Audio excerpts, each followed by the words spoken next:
মই আছোঁ এতিয়া যোৰহাটৰ এখন খুব ধুনীয়া ফল আৰু ফুলেৰে ভৰা নাৰ্চাৰী। নামটো হৈছে পাৰিজাত নাৰ্চাৰী আৰু ইয়াত ফল আৰু ফুলখিনি বহুত ধুনীয়াকৈ খেতি কৰা হৈছে আৰু ইয়াৰ পৰা আপোনালোকে ল'বও পাৰে আৰু এই সকলোখিনি মই আজি আপোনালোকক দেখুৱাম আৰু এই নাৰ্চাৰীখনৰ গৰাকীৰ লগত আমি কথাও পাতিম। গতিকে ভিডিঅ'টো যদি ভাল লাগে লাইক কৰিব, কমেণ্ট কৰিব আৰু লগতে চেনেলটো ছাবস্ক্ৰাইব কৰিব। আৰু গতিকে ভিডিঅ'টো বহুতখিনি কথা দেখুৱাই যাম, গতিকে ভিডিঅ'টো প্ৰথমৰ পৰা শেষলৈকে চাই থাকিব।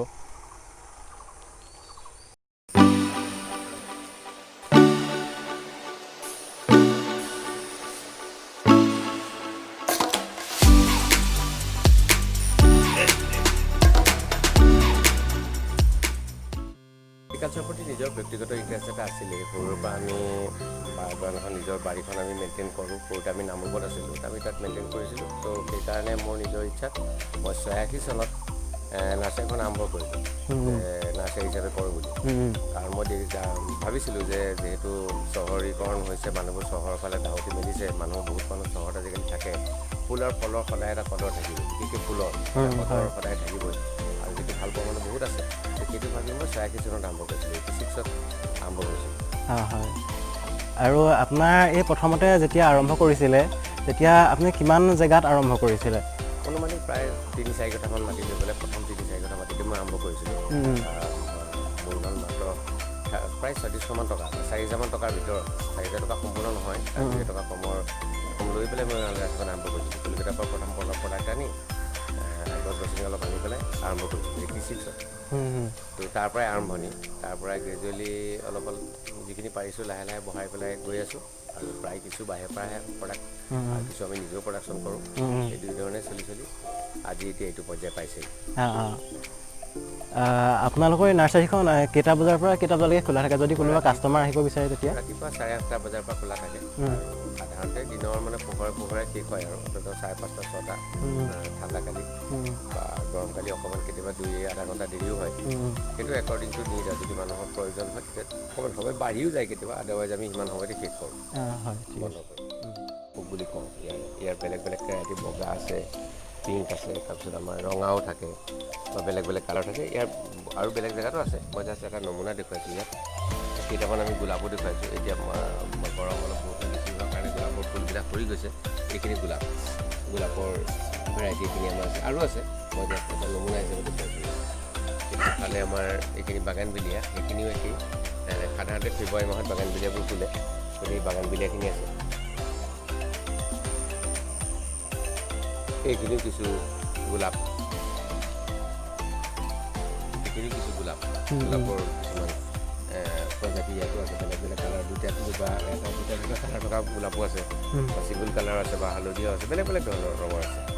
তাৰপিছত এইখিনি হ'ল পাইনৰ গছ। আমাৰ পাইন, শ্বিলঙৰ যিটো পাইন, এইবোৰ সাধাৰণতে বহুতে বনচাই বনায় বা সৰু পটত ৰাখিবলৈ বৰ ধুনীয়া হয় ফুলটো। গছজোপা দেখিবলৈ বৰ সুন্দৰ। পাইন গছ বহুতে কৰে আৰু ইয়াৰ মাটিটো হয়, পানী জমা হ'ব নালাগে, পাইন হয় খুব ভাল। ইফালে কৰবী আছে অলপমান, সেইখিনিও কৰবী ফুলো আমি দেখিছোঁ, তাতো আছে। তাৰপিছত গুটিমালি ফুল আছে, গুটিমালি বুলি কয়। এইটো হয়, এইটো হ'ল তাৰ ওচৰতে আমি অলপ দেখিছোঁ, এইখিনি চান্দিনী বুলি কয়। চান্দিনী মানে জোনাক, আচলতে হিন্দীত চান্দিনী মানে জোনাক। এইটো খুব সহজে ফুলে আৰু বছৰত প্ৰায় 12 মাহে ফুলি থাকে। এইখিনি হৈ গ'ল, ইয়াৰ লগতে এইখিনি যিখিনি আছে এইখিনি হৈ গ'ল আমাৰ গল্ডেন শ্বাৱাৰ, লতা, ক্ৰিপাৰ, লতা গছ ফুল, তো সি লতা হৈ পেলাই ফুলে।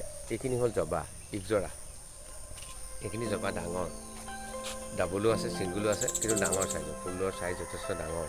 এইখিনি জবা, এইখিনিও খুব ভাল ৰিজাল্ট দিয়ে বা মানুহে খুব সমাদৰ খুব বেছি এই ফুল আমি দেখোঁ।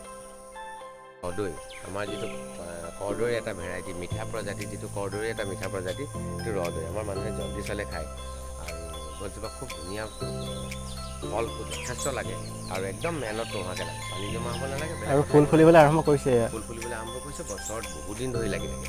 মই চাওঁ যে প্ৰায় থাকেই বছৰটো, গতিকে মানুহৰ কাৰণেও।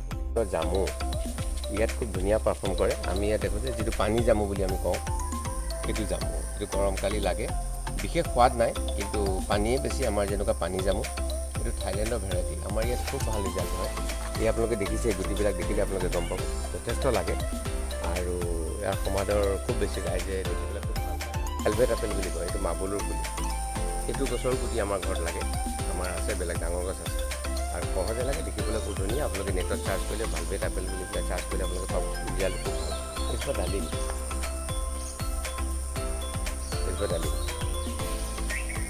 ইয়াৰো খুব ভাল ৰিজাল্ট হয় গুটি অৱশ্যে এতিয়ালৈকে আমাৰ ইয়াত লগা নাই কিন্তু মই ভাবোঁ যে বেয়া হ'ব নালাগে আপুনি ফটোত আপোনালোকে দেখিছে যে আঙুৰ হয় ইয়াত আমাৰ লাগিয়ে থাকে আজি কেইবাবছৰ ধৰি লাগি আছে গছজোপা কিছু পুৰণা আৰু খালি টেঙা হয় গুটিটো ফলটো টেঙা হয় গতিকে কমাৰ্চিয়েলি কিমান চলিব নচলিব সেইটো মই ক'ব নোৱাৰিছোঁ বাট ফলটো হিচাপে হয় আৰু দ্বিতীয় কথা অকণমান মাটিত চূণৰ প্ৰয়োজন হয় যিকোনো গছে আমাৰ যদি মাটিৰ কাৰণে টেঙা হয় তেনেহ'লে অকণমান চূণৰ প্ৰয়োজন হয় কাৰণ মাটিটো আমাৰ এচিডিক মাটিটো এলকাইলাইনৰ ফালে যদি যায় চূণৰ যদি চূণ অকণমান দিয়া যায় তেনেহ'লে দেখা যায় যে তাত টেঙা ভাৱটো কমে যদি মাটিৰ কাৰণে হয় তো সেই হিচাপে আঙুৰটো হোৱা দেখা গৈছে গতিকে আমি কৰিব পাৰোঁ আৰু কমাৰ্চিয়েলি নহ'লে অন্তত ঘৰৰ কাৰণে চৰাই চিৰিকটিৰ কাৰণে জীৱ জন্তুৰ কাৰণেতো আমি কিছু কৰিব পাৰোঁ সেই হিচাপেও ভাল আৰু দ্বিতীয় কথা কি পাত যিহেতু গৰমকালি থাকে গৰমকালি পাত থাকিলে এটা কথা সুবিধা কি যাৰ পশ্চিমৰ ফালৰ পৰা ৰ'দ আহে ঘৰলৈ বেছিকৈ সি যদি চাপৰ্ট দি পেলাই আঙুৰ গছজোপা লগাই দিয়ে তেতিয়াহ'লে এটা সুবিধা কি হয় আঙুৰজোপাৰ চাপৰ্টত জেগাডোখৰ ঠাণ্ডা হৈ থাকে আৰু খৰালি পাত নাথাকে গতিকে সেই এটা সুবিধা যে খৰালি যদি পাত নাথাকে তেনেহ'লে সেই ঘৰটো পশ্চিমৰ ফালে ৰ'দ যদি পৰে তেতিয়া অসুবিধা একো নহয় কিন্তু বাৰিষা হোৱাৰ কাৰণে সুবিধা হয় যে বাৰিষা আমি এইটো অসমত বহুতেই ফল মূলৰ খেতি হয় বা গছ এনেকুৱা ৰোৱা হয় কিন্তু কোনবিলাক আপোনাৰ মতে কোনবিলাক ফলৰ গছে বেছি আমাৰ ইয়াত বেছি পাৰফৰ্ম দিয়ে ভাল ৰিজাল্ট দিয়ে হয় এটা খুব দৰকাৰী প্ৰশ্ন মই দেখিছোঁ ইয়াত আমি চিকু হয় মানে গম নাপায় যদি চিকু খুব ভাল চাপেটা বুলি যদি আমি কওঁ ইয়াৰ ৰিজাল্ট খুব ভাল সহজে হয় স্থায়ী গছ আৰু এবাৰ লগালে তাত ৰেগুলাৰ এটা ৰিজাল্ট দ্বিতীয়তে মধুৰি খুব ভাল হয় কাৰণ আমাৰ কেইবাটাও প্ৰজাতি আছে বিশেষকৈ কেজি পিয়াৰা বুলি কওঁ তাৰমানে এইটো 500 গ্ৰামলৈকে আমিয়ে পাওঁ বাৰীত সেইটো খুব সুন্দৰ ৰিজাল্ট খাবলৈও চলকা আৰু মাৰ্কেটৰ পটেঞ্চিয়েলো খুব আছে আজিকালি এটা হৈছে যে থাইলেণ্ড যিটো জামু আমি অৰ্থাৎ বগৰী থাইলেণ্ড বগৰী বুলি কওঁ আমি যে ডাঙৰ কেজি বগৰী বুলি কয় ডাঙৰ এটা বগৰী সেউজীয়া ৰঙৰ বগৰী আজি 2 বছৰৰ পৰা আমি বজাৰত নিয়মিতভাৱে দেখি আছোঁ সেই বগৰীটো ইয়াত সহজে হয় আৰু খুব ভাল পাৰফৰ্ম কৰে আৰু কমাৰ্চিয়েলি মই ভাবোঁ তাৰ পটেঞ্চিয়েল আছে এপল বগৰী বুলি এটা আছে সেইটোও হয় আৰু অকণমান পাহাৰীয়া অঞ্চলত য'ত পানী জমা নহয় তেনেকুৱা জেগাবিলাকত আমাৰ নেমু চাইট্ৰাছ জাতীয় ফুড খুব ভাল হয় ইয়াত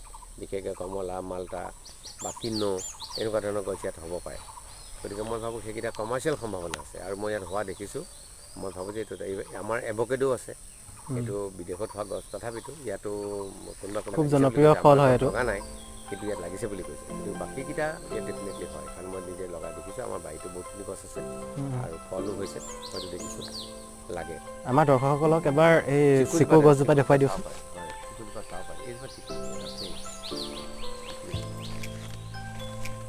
চিকুকে লাগিবলৈ আৰম্ভ কৰিছে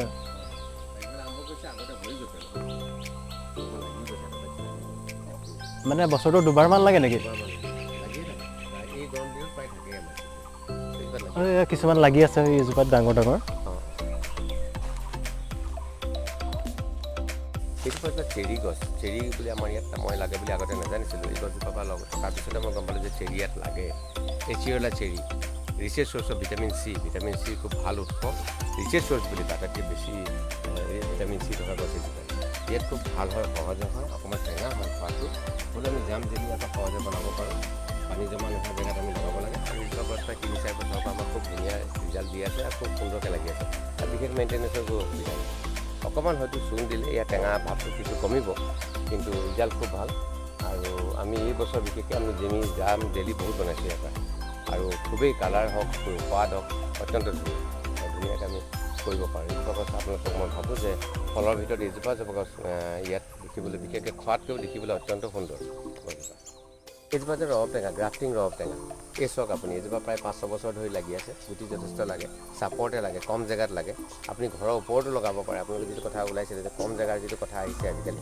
গ্ৰাফটিং গছবিলাক সেইকাৰণে বনোৱা হৈছে যাতে কম সময়ত আৰু কম ঠাইত এই বস্তুটোৱে ভাল ৰিজাল্ট দিয়ে এই গছজোপাৰ সেইটো এটা সুবিধা ৰব টেঙা দেখিবলৈ বৰ শুৱনি গছজোপা আৰু বিশেষ মই আজিকালি বেমাৰ আজাৰো হোৱা দেখা নাই আজি বহুত বছৰ ধৰি ৰিকমেণ্ড কৰোঁ এতিয়া এজোপা ফুল ফুলি আছে ইটালিয়ান অলিভিয়া কমাৰ্চিয়েল নাম অৱশ্যে এইটো ব্যৱসায়িক নাম এইটো ফুলজোপা দেখিবলৈ অত্যন্ত ধুনীয়া কাণফুলিৰ নিচিনা কাণত ওলমি থকা কাণফুলিৰ নিচিনা খুব সুন্দৰ ফুলে ইয়াৰ পুলিও আমাৰ হাতত আছে ইটালিয়ান অলিভিয়া বুলি কয় বজাৰত ইটালিয়ান অলিভিয়া বুলি কোৱা যায় এইজোপা খুব ভাল ৰিজাল্ট এইবোৰ গছ ফুলৰ বহুত গছ আছে বিশেষকৈ মচেন্দাটো খুব পপুলাৰ ফুল মচেন্দাৰ 4-5টা কালাৰ থাকে এটা থাকে পিংক এটা হ'ল লাইট পিংক আৰু ইটো হ'ল আপোনাৰ হালধীয়া এটা থাকে আৰু এটা ৰঙা থাকে, ৰঙাটো গ্ৰাফটিং সাধাৰণতে থাকে, ৰঙাটোৰ দাম অলপ বেছি থাকে, 250, 300 টকা 400 টকা থাকে, আৰু বাকীকেইটা সাধাৰণতে 100 টকামানৰ ভিতৰত থাকে, হালধীয়া বগা বা পাতল বগা, পাতল পিংক, সেইটো ৰঙৰ যিটো মচেন্দা, এইকেইটা কালাৰ ইয়াত আছে, এইকেইটা। তাৰ লগত আমি আৰু এটা কৈছোঁ এইটো হ'ল হেৰি কাঞ্চন হাইব্ৰিড, এইটো ব্লেকিনা বাহনীয়া বুলি কয়, কমাৰ্চিয়েলি ডাঠ বেঙুনীয়া ৰঙৰ ফুল, আমাৰটোতকৈ ডাঠ, আমাৰবিলাক অলপ ফুলবোৰ সৰু, ইয়াৰ ছাইজটো অলপ ডাঙৰ, অত্যন্ত পপুলাৰ ফুল, আৰু গছজোপা অত্যন্ত ধুনীয়া। অকণমান কেম্পাছটো ডাঙৰ হ'লে সুবিধা, কাৰণ গছজোপা অকণমান ডাঙৰ হয়, বাট বৰ ধুনীয়া ফুল। আৰু ইয়াৰ ৰেঞ্জবিলাক আচলতে বস্তুৰ দামবিলাক অলপ চাইজ আৰু এইটোৰ ওপৰত ডিপেণ্ড কৰে। সাধাৰণতে গছবিলাক ফুল গছৰবিলাক 100 টকা বা 100 টকাৰ ওপৰত সাধাৰণতে থাকে, একৰ্ডিং টু ছাইজৰ ওপৰত ডিপেণ্ড কৰি পেলাই অলপ ডাঙৰ সৰু হয়। অনুমানিক 50 টকাৰ পৰা আৰম্ভ হৈছে কিছুমান গছ, বা কিন্তু প্ৰায়ে আমি দেখা যায় যে 100-150 টকাৰ ওপৰত সাধাৰণতে অলপ ডাঙৰ গছবিলাকৰ মূল্যটো প্ৰায় তেনেকুৱাই, কাৰণ অনা খৰচ আৰু লেবাৰ মেইনটেনেঞ্চ সেইখিনিৰ ওপৰত ডিপেণ্ড কৰে। আৰু ফুলখিনি স্বাস্থ্যও আমি চাই থাকিব লাগে সময়ে সময়ে, যেনে দৰৱ, পোক মৰা দৰৱ বা ভেঁকুৰনাশক দৰৱ মাৰি পেলাই কণ্ট্ৰল কৰি গছখিনি ভাল স্বাস্থ্যত ৰাখিবলগীয়া হয়, গতিকে অকণমান কিছু খৰচ পৰে কাৰণে দামবোৰ পায় তেনেকুৱা। আৰু সৰহীয়াকৈ ল'লে আমি দামো কিছু চাই দিব পাৰোঁ, সেইটো এটা কথা থাকেই স্বাভাৱিক। মধুৰি গছে যিহেতু ভাল ৰিজাল্ট দিয়ে, এইজোপা দ্বিতীয় বছৰ গছ, প্ৰথম বছৰ লাগিলে, আৰু লগোৱা জোপাই 1.5 বছৰ 2 বছৰমান হৈছে। এইজোপা গছত আমি এতিয়া দেখা পোৱা গৈছে যথেষ্ট গুটি লাগিছে। সাৰ প্ৰত্যেক বছৰে দিব লাগে, এইবছৰ আমি সাৰ দিছোঁ, নাইট্ৰজেন ছুপাৰ পটাছ গুটিকেইটা আমি দিছোঁ। কিন্তু যোৱা বছৰ আমি প্ৰথম যেতিয়া গুটি লাগিছিলে মই দেখিছিলোঁ যে 1.5 কেজি ওপৰত লাগিছে, আধা কেজি ওপৰত লাগিছে, 530 গ্ৰাম হৈছে এটা প্ৰথম মধুৰিটো হৈছে। এটা মধুৰিতে 1/2 কেজিৰ ওপৰত হয়, হৈছে। 1/2 কেজি ওপৰত হৈছে। এইটো হয়, এইটো আমি ক'ব পাৰোঁ, ডাঠি ক'ব পাৰোঁ, কাৰণ এইটো হয়। ইয়াত ভেৰাইটিও কেজি পেয়াৰা বুলি কয়, আৰু খাবলৈ অত্যন্ত ধুনীয়া চনকা। এইটো পুলিটো খুব সৰুতে লাগিছে, এইটো মানুহে ঘৰৰ চাদৰ ওপৰত বা খুব কমটি জেগাতো ৰুব পাৰে। চাদৰটো হ'ব, খালি চাদৰত যদি আমি পাত্ৰত দিওঁ তেতিয়াহ'লে তাৰ আকাৰটো অকণমান হয়তো সৰু হ'ব, সংখ্যাত কিছু কম হ'ব, মাটিত হয়তো বেছি ভাল হ'ব, কিন্তু সহজে হয়। আৰু এটা বগৰী আছে, কেজি পেয়াৰা, আমাৰ কেজি বগৰী বুলি কয়, ডাঙৰ বগৰীটো যিটো কমাৰ্চিয়েলি আমি এতিয়া বজাৰত আমি সহজে দেখোঁ, তাৰ বগৰীটো এয়া লগা আৰম্ভ হৈছে, আৰু 3-4 মাহৰ পিছত আমি ইয়াৰ ৰিজাল্ট পাম। খুব সহজে লাগে, অকণমান সাৰ জাবৰ দৰকাৰ হয়, আৰু এবাৰ কলম দি দিব লাগে, গুটি লাগি যোৱাৰ পিছত এবাৰ গছজোপা কলম দি দিব লাগে, যাতে কলম দিলে গছজোপা জোপোহা হৈ যায়, তেতিয়া ছিঙিবলৈ আমাৰ সুবিধা হয়। কিন্তু খুব ভাল ৰিজাল্ট হয়। হাইব্ৰিড আমাৰ নুনিও আছে, ডাঙৰ জাতৰ নুনি আছে, নুনি খুব সহজে লাগে, সহজে হোৱা গছ, দেখিবলৈও ধুনীয়া গছজোপা, শুৱনি, আৰু চৰাই চিৰিকটিৰ কাৰণেও বিৰাট সুবিধা। আমি সেই হিচাপেও কৰিব পাৰোঁ, আমি যিহেতু খাবলৈ হ'লেই, বিশেষকৈ লগতে চৰাই চিৰিকটি বা বাতাবৰণ বা পৰিৱেশ আজিকালি সংৰক্ষণৰ কথা যি ওলাই আছে, সেইটোও আমি সহযোগিতা আগবঢ়াব পাৰোঁ এই গছ গছনিখিনিৰ জৰিয়তে। আপোনালোকে দেখিলে এই নাৰ্চাৰীখনত বিভিন্ন ধৰণৰ ফুলৰ লগতে বিভিন্ন ধৰণৰ ফলৰো পুলি পোৱা যায়। ইচ্ছা কৰে এই পাৰিজাত নাৰ্চাৰীখনলৈ আহিব পাৰিব, আৰু আপোনালোকে নিজেই নিজৰ ইচ্ছামতে ফুলৰ পুলি আৰু ফলৰ পুলি কিনিব পাৰিব। লাগতিয়াল গছ যেনেকৈ ধূনা ধৰণৰ তেনেকুৱা কিছুমান গছ আপোনালোকৰ ইয়াত আছে নেকি? হয়, একচুৱেলি ঘৰত লাগতিয়াল বুলি ক'লে নহ'ব, ধূনা গছ আমাৰ হাতত আছে। ধূনাটো এনেকুৱা ধৰণৰ কাৰণে ব্যৱহাৰ হয়, মই ভাবোঁ যে বিশেষকৈ মই কওঁ কিবা অনুষ্ঠানৰ কাৰণে, কাৰণ গছজোপা ডাঙৰ, স্থায়ী গছ, সাধাৰণ কেম্পাছৰ কাৰণে বা সাধাৰণ বাৰীখনৰ কাৰণে অসুবিধা, তাত জেগা বহুত লাগে। কিন্তু স্থায়ী গছ, আৰু আজিকালি প্ৰায় লুপ্তপ্ৰায় হৈছে, আমি নেদেখা হৈছোঁ, বিশেষকৈ আমাৰ নতুন প্ৰজন্মই এইবিলাক গছ নেদেখা হৈছে। আমাৰ ঘৰত ধূনা আছে, ৰুদ্ৰাক্ষ আছে, সেইবিলাক মই ভাবোঁ যে কেতিয়াবা আপোনালোকৰ অনুষ্ঠানত, কোনোবা অনুষ্ঠানত আপুনি লগাব খুজিলে, স্কুলেই হওক বা নামঘৰেই হওক বা বেলেগ ৰাজহুৱা অনুষ্ঠান হওক, তাত আপোনালোকে স্থায়ীভাৱে লগাব পাৰে। আৰু ধূনা গছটো যথেষ্ট মই দেখিছোঁ এতিয়া কদৰ হৈছে, মই বহুতক কোৱাৰ পিছত বহুতে বিচাৰিছোঁ। ফলৰ গছ ৰুৱে, ফলৰ গছজোপা ডাঙৰো হয় বা চেহেৰাটো খুব ধুনীয়া হয়, কিন্তু ফল নালাগে, কিন্তু ইয়াৰ কাৰণটো কি হয় আৰু ইয়াৰ কাৰণে কি কৰিব লাগে? ফলৰ বিশেষ এটা বিশেষত্ব হ'ল, প্ৰথম কথাটো হ'ল যিকোনো স্থায়ী গছ, ফল বুলি নহয়, যিকোনো স্থায়ী গছত প্ৰথম গুণাগুণটো হ'ল মাটিখিনি পানী জমা হ'ব নালাগে। আমাৰ সাধাৰণতে আজিকালি চহৰ অঞ্চলত দেখা যায় যে পানী খুব গোট খাই থাকে। তাৰমানে পানী গোট খাই মানে মই এইটো বুজাইছোঁ যে পানীৰ ওপৰৰ ভাগৰ ঠিক তলতে 1-1.5 ফুট তলতে স্থায়ী পানী থাকে। তেনেকুৱা যদি স্থায়ী পানী থাকে, গছজোপাৰ গ্ৰোথ নাথাকে, বাহন নাথাকে, কাৰণ গছজোপাৰ শিপাটো তললৈ যাব নোৱাৰে, বিশেষকৈ ঘাই শিপা থকা গছ। যেতিয়া আমি গুটিৰ পৰা যেতিয়া এটা গছ লগাওঁ, তেতিয়াহ'লে সেই গুটিটোতো ঘাই শিপা থাকিবই, ঘাই শিপা থাকিলে ঘাই শিপাডাল তললৈ যাব নোৱাৰে, সেই সমস্যাটো সৃষ্টি হয়, গতিকে তাৰ বাহনটো কম থাকে। আৰু দ্বিতীয় কথা, আমাৰ যিবোৰ হাইব্ৰিড গছ, বাহিৰৰ পৰা আমি যিবোৰ গছ আনো, পুলি আনো, যিবোৰ বিহাৰ, বেংগল বা বেলেগ বেলেগ ৰাজ্যৰ পৰা আমাৰ ইয়ালৈ আহে, তো সেইবিলাকৰ প্ৰত্যেক জেগাৰে মাটিৰ গুণাগুণটো বেলেগ। মাটিৰ গুণাগুণটো বেলেগ হোৱাৰ কাৰণে, মাটিৰ গুণাগুণটো যেতিয়া বেলেগ হয়, তেতিয়া সেই যিটো জেগাত সেই বস্তুটো পাৰফৰ্ম কৰে, ভাল ৰিজাল্ট দেখুৱায়, সেই মাটিটোৰ সেই গুণটোৰ কাৰণে আমি বস্তুখিনি দিবলগীয়া হয় মানে মাটিত লাগে গতিকে তাত খাদ্যপ্ৰাণটো ঠিকে লাগিব মানে খাদ্যটো ঠিকে লাগে গতিকে বিশেষকৈ NPK আমি ৰেগুলাৰলি দিব লাগে তাৰ লগত আমি মাইক্ৰ'নিউট্ৰিয়েণ্টটো যেনে জিংক মেংগানিজ মেগনেছিয়াম তেনেকুৱা মিক্সাৰ পায় আজিকালি কেচেলটো বুলি এটা প্ৰডাক্ট পায় বা তেনেকুৱা বেলেগো পায় সেই বস্তুকেইটা আমি ৰেগুলাৰলি দিব লাগে তেতিয়া ৰিজাল্টটো ভালে থাকে আৰু প্ৰয়োজন সাপেক্ষে যদি পোক হয় বা ফাংগাছ হয় বা ভেঁকুৰ হয় সেইখিনি তাৰ নাশকখিনিও দিব লাগে গতিকে গছজোপাই আপডাল বিচাৰে স্বাভাৱিক কথা এইটোৱে বেছিক কথা এইটোৱে আৰু পানী জমা হ'ব নালাগে এই দুটাই কথা আৰু দ্বিতীয় কথা ৰ'দ ঘাই হ'ব লাগে একেবাৰে সম্পূৰ্ণ চেচুক জেগাতো বহুতো ফল গছৰ ভাল ৰিজাল্ট দেখা দেখা যায় মানে ৰ'দ প্ৰয়োজন ৰ'দ হ'লে গছৰ সোৱাদো হয় ফলটো মিঠাও হয় চাইজ বা কালাৰ সুন্দৰ আহে আৰু বহুতৰ চহৰত আৰু এটা কথা হয় গৈ দেখিছোঁ মাটি যিহেতু পুতি লয় মানুহবিলাকে পুতি ল'লে মানুহৰ মাটিটোত কোনো মাটিৰ গুণাগুণ নাথাকে গুণাগুণ যিহেতু নাথাকে মাটিৰ বিশেষ তাত খাদ্যপ্ৰাণ নাথাকে মাটিত